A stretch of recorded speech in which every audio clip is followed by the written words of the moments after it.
Does that mean that your concerns were overdrawn? Or put another way, has Mueller satisfied you that what you were worried about did not happen? Well, there's a couple things to unpack there. That's kind of an oversimplification, I guess. So am I satisfied? I expect to be satisfied when I get to see the report. And I should hope that all people think about it that way. So I think it's really important to remember that we don't know yet. We understand how Attorney General Barr has characterized what's in that 400-page report. But it will be, to understand, to draw your own conclusions about it, I think you have to do that only after you see the report.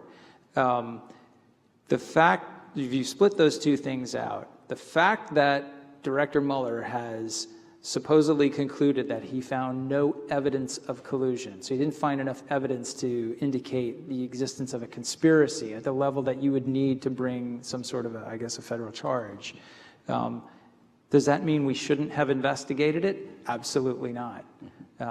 We don't start investigations driving at a conclusion. We don't consider investigations to have been a waste of time or unwarranted simply because they ended up in a place where you didn't expect them to end up. You start investigations because you have an obligation to do your job.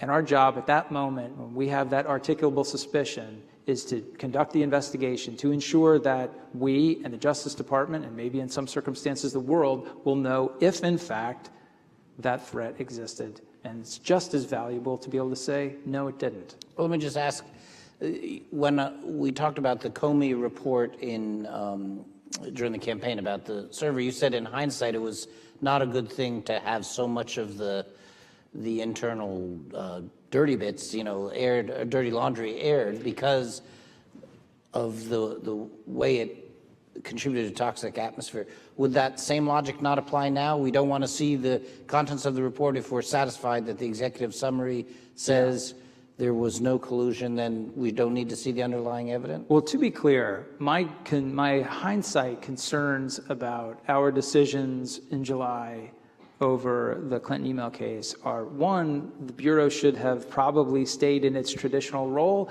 and allowed the Department of Justice to announce the result. And they allowed the Department of Justice to determine how deep or how many of those details and kind of dirty bits they were going to expose in the course of announcing the result. I think announcing the result and announcing why we had drawn the conclusion we did would have been essential.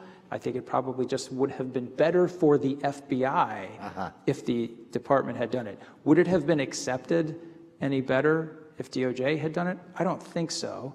I just would have avoided inflicting all that pain on the Bureau. And let's be honest, my job was to run and protect the Bureau. So, but now we're in a very similar situation. We're struggling with that same idea, like how much of the detail do you reveal about people who are not being charged? I'm glad I'm not the Attorney General. I don't have to decide that. I do think that there is a compelling public interest in understanding what the special counsel team found in one direction or the other. Now, how much of the granularity of people's identities and things like that do you reveal? That's a sensitivity that I think DOJ is best positioned to figure out. And to be, I know we're kind of flipping back and forth here, but the issue on obstruction is very different. So the case we opened on the president was predicated both on the possibility of a national security threat and the possibility that a federal crime, obstruction of justice, may have taken place. And as I have heard from the reporting and from the Attorney General's letter, Director Mueller has not drawn a conclusion on that, but presented substantial evidence around that issue. I think that's important for the American people to know and to understand as everybody makes their own evaluations about how they think the president is performing. That's what we get to do here in a democracy.